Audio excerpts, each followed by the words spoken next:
Hey guys, just before the pod gets started, don't forget to subscribe and turn on the notifications so you never miss an upload.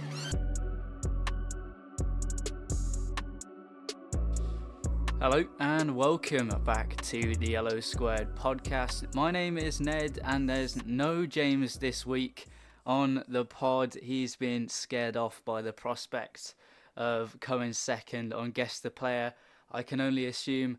And instead, we've decided to bring on board the emergency substitute. Welcome, Father. It feels weird to call you Richard, so I'll refer to you as Father Squared through the podcast, if that's okay. Welcome. How are you doing?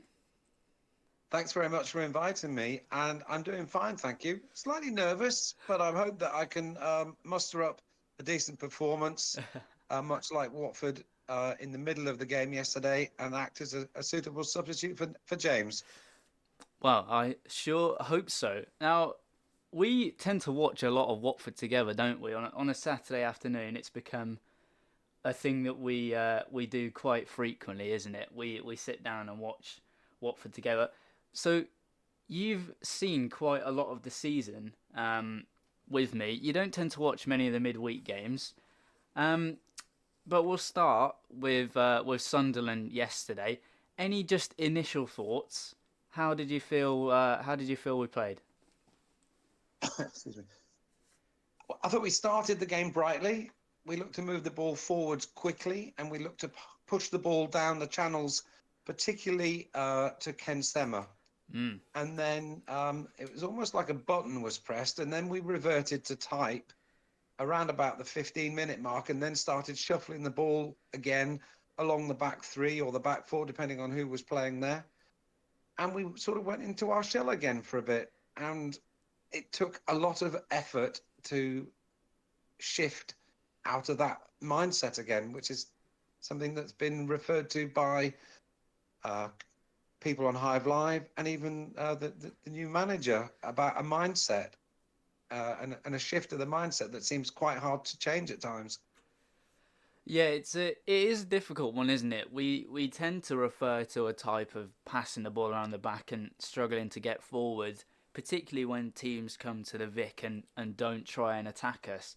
I didn't feel that was the case yesterday. I thought Sunderland came out from the off. They put quite a few robust challenges in, and they definitely looked to attack us.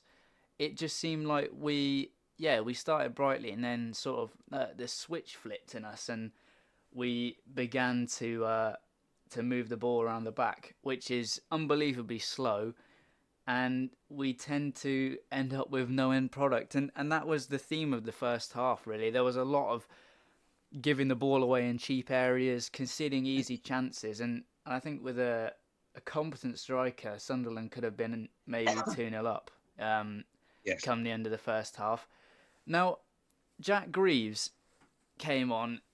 Well, he started yesterday, his Mm. first championship start. How do you think he got on?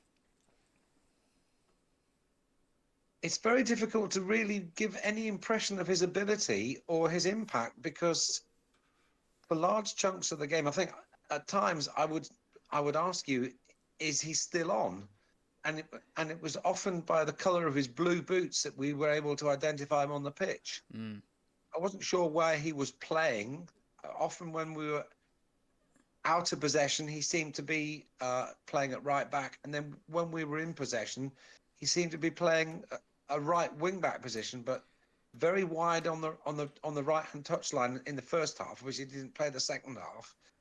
And if I'm being completely honest, I thought he was underutilized by the midfield and the rest and the team Yeah. uh, at that point in the game. I think we tended, whether it was a subconscious action or a deliberate action based on trust and confidence, but a lot of the ball that could have gone right to his channel was rather messily moved infield and then tried to push out to the left-hand channel to Sema, who by that time uh, often had two Sunderland players on him.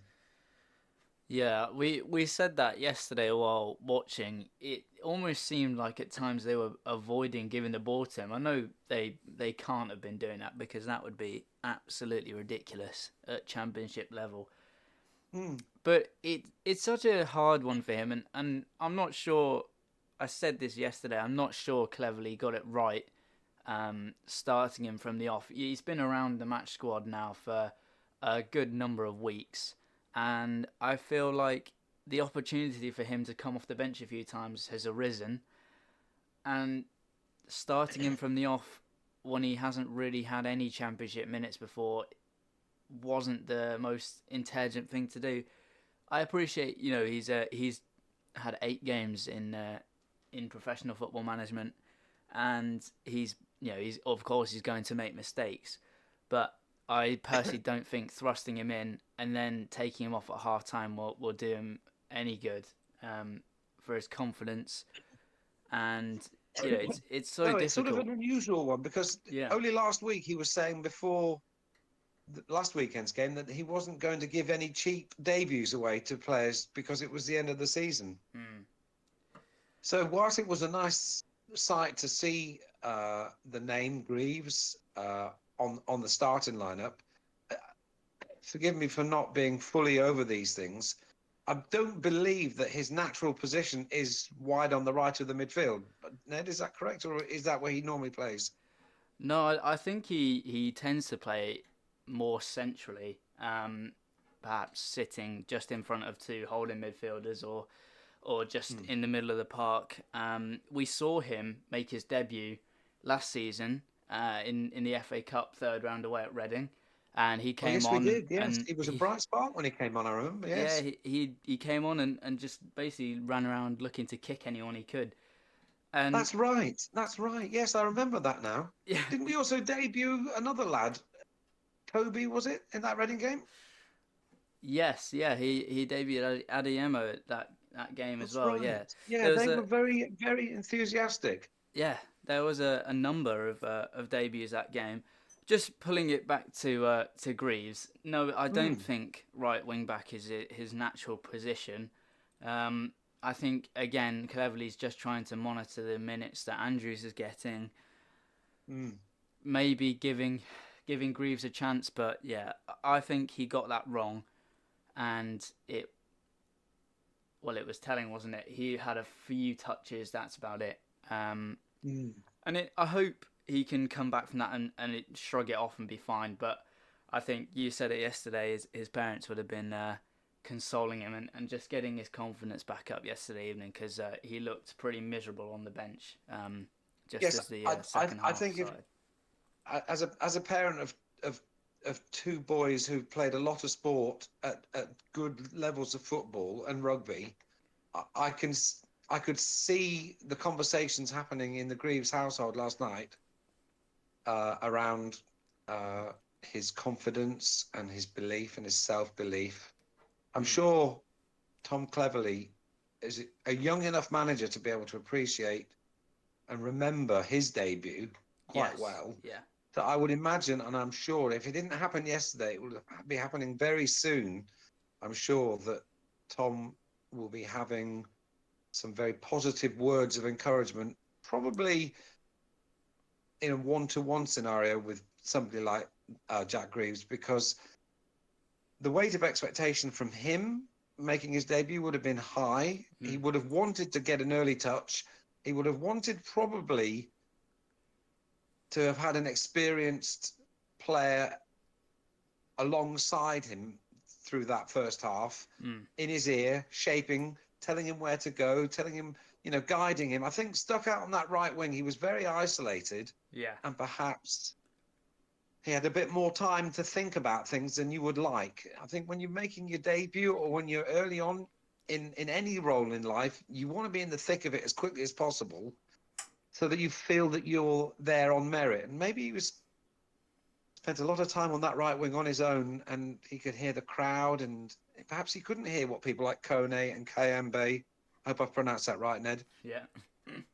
were saying during that game because of the noise of the crowd would have obliterated a lot of what was being said. So perhaps it just all got a little bit too much as the game went on, Mm, particularly as we weren't on the front foot a lot in that first half either. So he no. didn't have a lot of opportunity to take his man on. I think he did do it once, and he got past the player, and he put in a lovely cross. And I think that's probably what he'd have been hoping to do 4 or 5 times in that half, whereas he probably just faded out of the game a little bit for everybody's liking and wishes as well. I think we all wish a debutant gets more touches and Yeah. more opportunities to make themselves feel that they are there on merit. Mm. Yeah, that's very true. And as a model, we hope to see many more players coming through the academy. It's been something that we've earmarked, that could happen now. Cleverley obviously was the manager of the under-18s. He knows the youth Mm. players. It's no coincidence that we've seen many more youth players coming onto the bench. Obviously, Greaves given his start yesterday. Um, Left back Albert Eames just penned his first professional Mm. contract with the Mm. club. He's been there for a long time, and that's the pathway that we can look forward to seeing. Hopefully, a lot more in the near future, because it I feel like it completely disappeared during the starting 6 or 7 years of the Potsos. We saw very few academy products come through, whereas in the past we had to survive off them. And there's a Mm. few coming back next season. The likes of Shaq Ford from loan. Adeyemo's been out for a long time this season with an injury, so hopefully we can see him again. But we're certainly utilising some loans in the lower leagues and those affiliates that we have lower down in the football pyramid to get these guys experience. Um, Mm. but yeah, just to round off the chat on Jack Greaves, it's disappointing um, to see him sort of fade out of the game and not have much impact. But like you said, it's difficult when you're sat out on the right, isolated, and the ball's not coming to you. I don't think he could have done anything more. Potentially call for the ball a bit more, but he's making his professional debut. He's not going to be stupid. He knows when to call for the ball and when to get it. He's been training with the first team for a while now, so it's disappointing to see his debut end like that. But I'm hoping he'll be back next week to maybe come off the bench, get a few more minutes I hope but so. I before hope now so. the end of the season. I think the telling thing for me was as the second half was about to start, the camera panned in on him briefly. Mm, And he was sat on the bench. I think he was sat on the front row of the bench, yeah, and he had a face that looked like thunder. yeah, And that for me was an indication that either he was angry with himself for how that first half went, or he was angry at the situation that he found himself in, not coming on back out after half time. mm, So from a positive perspective, he'd be super keen to get another chance and to show the manager, his teammates, and the many thousands of Watford fans who wish young players like that success. So I'm sure we'll see a different Jack Greaves if he gets a chance next week over the summer, and then he makes the squad for next season. yeah, definitely. Okay, just to pull things to a close on Sunderland, Mm. we probably have to talk about the goal, don't we? And it's one of the few occasions where we've made an attacking break. A lovely through ball has been played by Kone, and the shot first time in the box. No room for Andrews to take a bit of a dodgy touch, as he is infamous for. And it was a great finish, and it probably was one of the only bits of quality in the whole game from both sets of teams. But we've been saying this for months. The final third is somewhere that we, as a side, lacking completely. Um, they pulled up a stat yesterday on Hive Live to say that we actually lead the championship for the most nil-nil draws, and to be honest, I can see why. We can't finish for the life of us. We had quite a few chances again yesterday, and especially on the break, where the final ball is just absolutely terrible. Any thoughts on the goal? The goal reminded me of the type of goal that Watford used to score uh, that wonderful season when Gianfranco Zola was the manager, Mm, and at other periods in between. Excuse me, where the ball moved quicker than a player can run, yeah. and whether it was by design or whether it just happened that way, the fact that Ryan Andrews hit the ball first time low and hard across the keeper meant that the goal was a very well finished goal. Mm. I think I would have been more worried if he'd taken a touch Yeah. and then tried to shoot. So from the perspective of the fact that the ball was perfectly weighted for him to hit it first time, meant that actually his talent shone through, because it's for a right back to, I think was his third goal of the season. It is, yeah. I think he's got the talent there. I'm just so pleased that he hit it first time and didn't take a touch. Yeah. So many players take a touch in that position, and their first touch pushes the ball right, and then the angle that they've got to aim for narrows. So the fact that he was able to hit it first time meant that he hit it sweetly.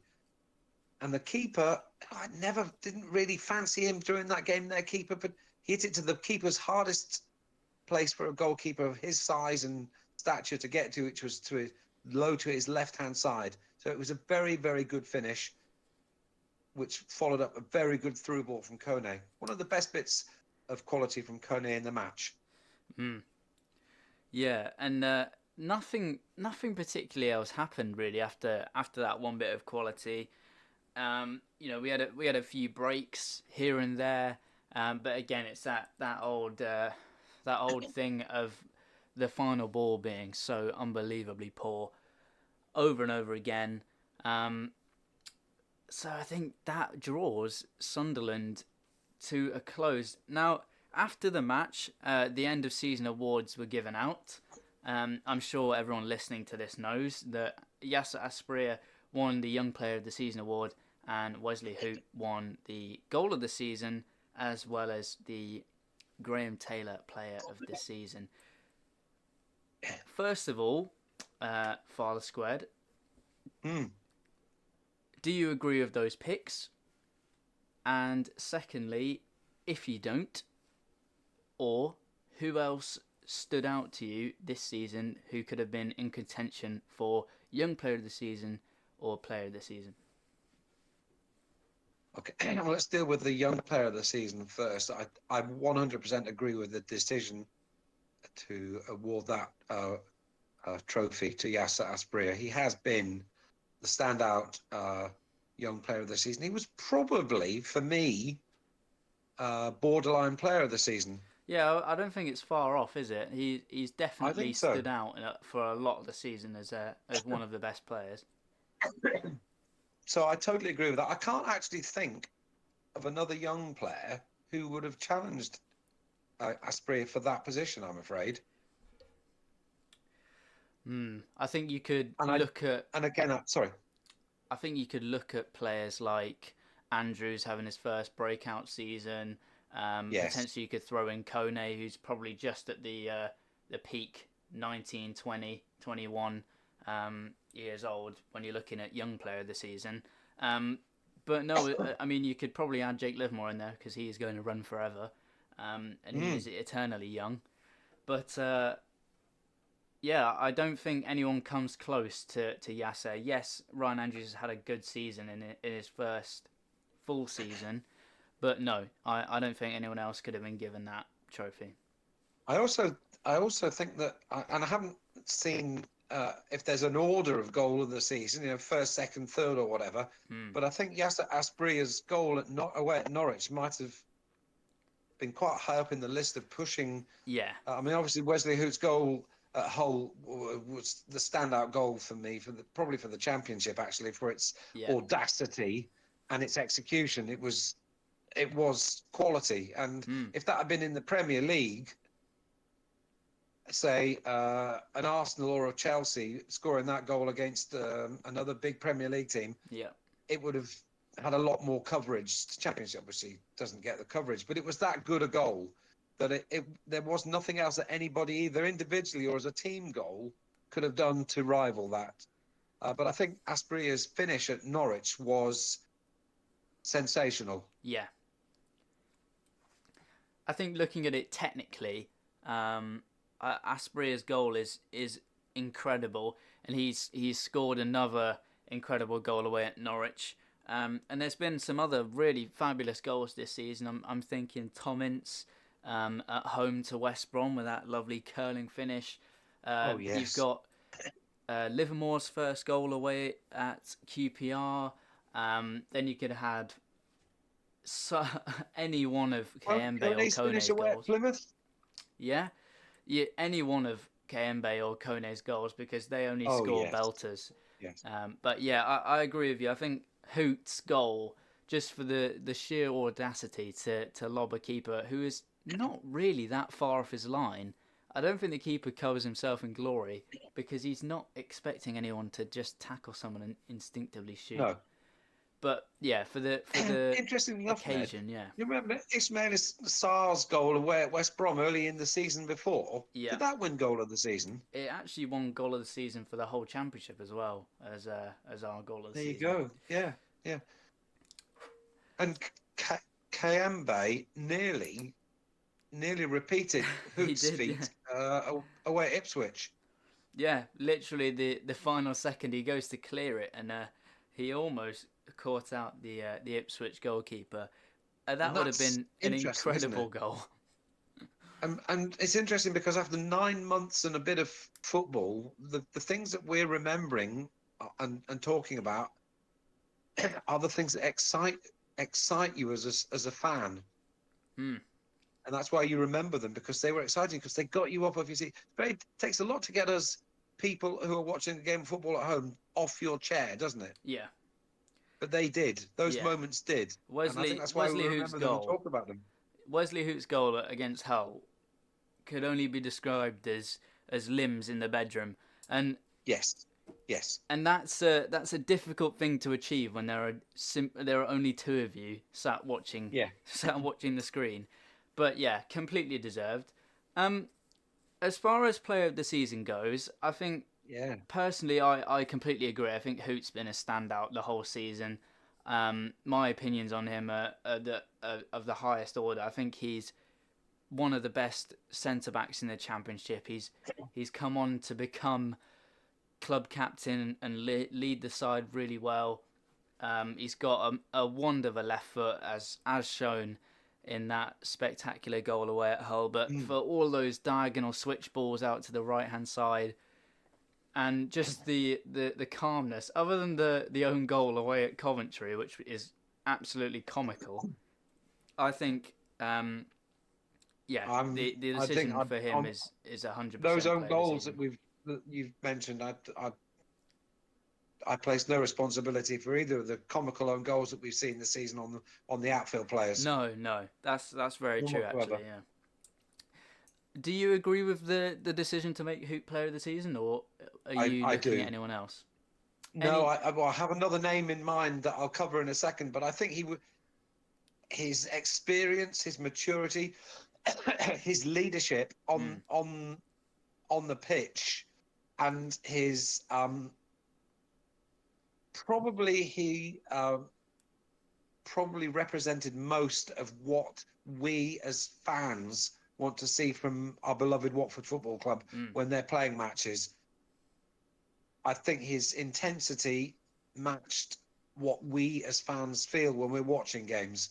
yeah, So yes, I think in a difficult season for the team, I think he stood out as the type of player who delivered the performances that we want to see from our team regularly and merited the award. yeah. And who was the other name you had in mind for player of the Oh, I season? absolutely love Edo Kayamba as a footballer. Yeah, I think uh, I think his commitment to the cause, and he's a strong man, but he shows some very deft touches at times. We always felt that he was capable of scoring more goals. I think his first goal that he scored was disallowed, wasn't it, last season? It was, yeah, a volley against Volley, that's QPR right. at home, yeah. And I think that we felt that he was a player that I've always felt that he was a Watford type of player that Watford need, and Yes, we as yeah, fans appreciate. I think he missed chunks of the season through injury. yeah, couple of bits, yeah. But And I when think if he AFCON played the happened, whole yeah, season, yeah, I would have liked to have seen the voting for that because I think he's a quality footballer who put a lot of heart and soul into his game this season. Uh, I think the fact that you bought a shirt of his this season yeah, says everything to me about the type of player that you and I respect as footballers. And I'm really pleased that he's a Watford player, and I think a full season of Edo Kayambai, I think he is a future player of the season winner for me. yeah, yeah. I agree. And as somebody that doesn't tend to buy a lot of Watford shirts in general, let alone having someone's name on their back, um, it would have to be someone pretty special. And Kayembe is someone that you're probably not going to forget. Not just because of his his name, but his sort of robust nature. We haven't seen a midfielder like that since Decore, or No, Capu in that partnership, or even Will Hughes, and it was what we were missing for a couple of seasons. And I'm so pleased that he's really starting to come into his own as a Watford player. During yes, that spell in November and early to late December, where we were properly on the charge, scoring a lot of goals. With that midfield three of Kone, Kembe, and Livermore, mm, that was where we were seeing the very best of all three of them, and that's yes, where Kembe yes, became a standout for me.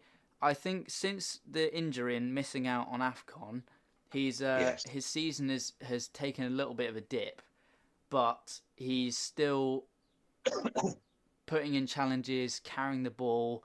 He's a strong guy, as you said, and he has that ability for deft touches here and there, and they come off quite a lot of the time. And now that he's adding goals to his game as well, he's becoming quite the complete midfielder that we need Mm. alongside Kone in that midfield. And looking forward to next season, I'd like to see those two partnered once again. We don't know who'll be in front of them.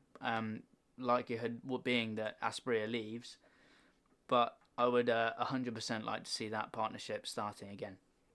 Yes. And for the balance of the midfield, to have a right-footed and a left-footed combination in the midfield gives you plenty of options in terms of where the ball moves and how quickly you can move the ball. But I think the player of the season was a great choice and the right choice. I think Kayambe was definitely for me a candidate Yeah. to push Hoot for Mm, that if he'd had more games. absolutely. Yeah. Okay, final little question before we end off the podcast for this week. To you, what are your opinions on Cleverley becoming full-time head coach? So we've had the emergency podcast during the week when it was announced. We're a big fan of the decision to make him full-time head coach. We liked him as interim. We said that the style of football's changed for the better. We started to attack teams again, and for a few reasons, we were very pleased to finally have him on board for full time. Looking forward to next season now. What do you think? Because you can probably remember Cleverley coming in on loan the first Mm. time, coming through as a young player from Man United, coming back to Watford in 2016, and then becoming club captain to under 18s coach to now interim and then full time. What do you think about it? I think it's absolutely the right decision for the club to have made at this point in time. Um, his pedigree as a footballer is right up there. Hmm. His understanding of Watford Football Club as a football club, its culture, its the fans' expectations, he will have that. Um, he's older as a head coach. I'm afraid the term manager still comes too easily to me than head coach. His he's older than I believe a rather more well-known Watford manager in Graham Taylor. I think he's older than Graham Taylor when Graham Taylor started at Watford. Um, Um, I'm not too sure now. Cleverley's 34, um, which actually puts him as one of the joint youngest full-time managers in the 92, let alone the Championship. Um, but yeah, he's definitely putting himself up there as a one of the mm, mm. youngest coaches in And, Watford history. and was Tom Cleverley's career ended by injury? Yeah, it was. There's a brilliant quote actually that we quoted during the week that says, "I didn't achieve anything in the Champions League with United. The title we lost to Man City. I came to Watford when they were in the Premier League, and I retired as a player of them in the Championship, and none of that sits right." And I think we said during the Mm, week that's a perfect quote to symbolise not only the mentality of Cleverley, but mm, what he can implement into the young players, into the dressing room for next season, a full season with a proper pre-season, where he's not sort of just tweaking what was already in place by Ishmael. He can fully integrate his style of play and who he wants to get next season as well. mm, I don't want to take away from the podcast we recorded in the week, because I feel like that's included the whole chat on Cleverly. So if you mm. haven't listened to that, please do. It was a great episode to record, and we speak about it balanced, with the pitfalls of him coming in potentially, and obviously all the bonuses. Um, but yeah, as far as decisions go, hopefully we can see Cleverly in the role for at least a full season, and we don't see a repeat of the Rob Edwards situation from a couple of years ago. No, no. So yeah, I agree with the decision. I'm looking forward to seeing what he can do with the ability to plan a preseason Yeah, and develop. I think if his ability, hopefully, to get better performances out of the some of the current players looks to be already paying dividends. yeah, I'm looking forward to seeing what he will do with players like Mileta Rajovic, who I think is a rough diamond. I think there's much more to come with players like Rajovic, yes, yeah, and I think with the right coach developing him, I think we can see more from Cleverley on that thing. He's not going to have a lot of money to play with, because I believe our parachute payments now end. yeah, But I believe that he may well be able to go back to and utilize some of his wide network of contacts uh, in the Premier League. yeah. Looking So for I loan wouldn't be players. Yeah, at all surprised to see if we get some players, fringe players from some big Premier League clubs this summer. particularly Because young players on loan. yeah, yeah, yeah, I think so. We, we had contacts in the past with Manchester United, which was where we saw players like Danny Webber and sadly the late Jimmy Davis come to Watford, and I think we'll see. I'm sure we'll see more of that from Tom Cleverley with his contacts Yeah, in the Cleverly northwest. I'm sure we'll. himself. That whole Yes. period in the middle of the sort of 2000s, with the likes of Chris Eagles, Ben Foster, Tom Cleverley coming in. There's always been a real connection with loan players, Mm, between Man United and Watford. And you're right. I wouldn't be surprised if we saw some of those fringe players looking for game time, or those exciting young players looking for game time to come in, because there are plenty on the books of Man United that would be raring to get game time, particularly in the Championship, because it's such a competitive league week in, week out. mm, Anyone can beat anyone, and it's the perfect environment for a young player to blossom. It's no surprise that you see so many top players, the likes of Reece James, and many others. And Mason Mount, up until the last couple of seasons, was in one of those. The likes of Tammy Abraham, they all come through the Championship on loan, and it definitely benefits them. And you're right, I wouldn't be surprised if we can utilise some of those contacts.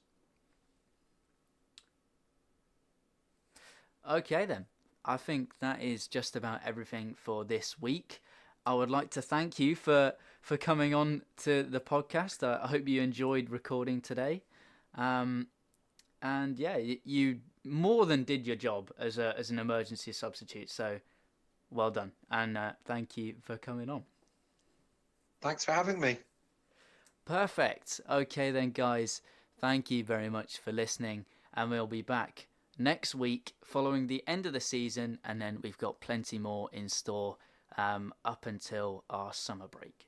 Thanks very much, guys, and we'll see you soon. Take care.